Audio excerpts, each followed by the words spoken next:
Thank you, Devon. And we have two members here of two different political parties with me, so I'm going to go straight into it. Mr. Shaik Emam from the NFP. Firstly, a welcome reprieve for the ordinary man on the street, in terms of the tax breaks.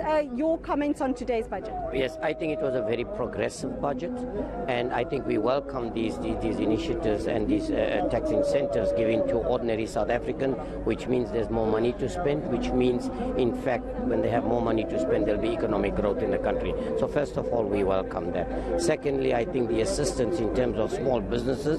However, the concern that we have there is, as we know that previously we provided 200 billion rand guarantee, only 18 billion rand of that was taken up. Now the question is, what criteria are you going to actually use on that? The other issue that we have is the issue of infrastructure, and we know that 800 somewhat billion rand has been set aside over the medium term.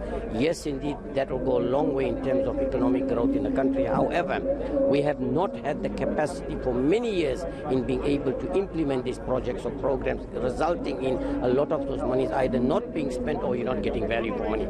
We are quite glad that the minister has eventually addressed the issue of corruption, where you're not getting value for money, something as the NFP has been repeatedly calling for, and that is to deal and close the gaps of corruption, because it's estimated that you lose about 300 billion rand a year in this country because you don't get value for money. Thank you very much, Mr. Shaik. Mr. Ganief Hendricks here of Jamar. Mr. Hendricks, your views on today's budget?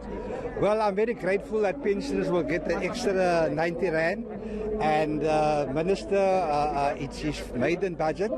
He wanted to be very popular, but he did not make South Africa safe. He did not provide enough money to make the country safe after the July looting and also the simmering worries of a military coup d'etat in South Africa. He did not give enough money for intelligence, for the police and defense, so that is very worrying. The minister obviously wanted to be very popular with the private sector, just like the president wanted to be popular by saying the private sector must create jobs.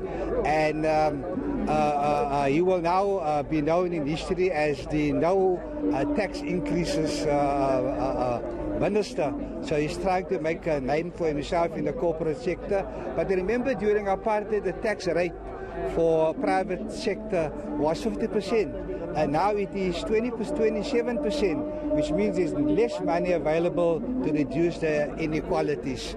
So must give the minister a chance. He's finding his feet, and we hope in the next budget that he will make the country safe in how he allocates that money. Thank you very much, Mr. Ganief Hendricks of Jamar. Over to Devon to talk to the SARS Commissioner, I believe.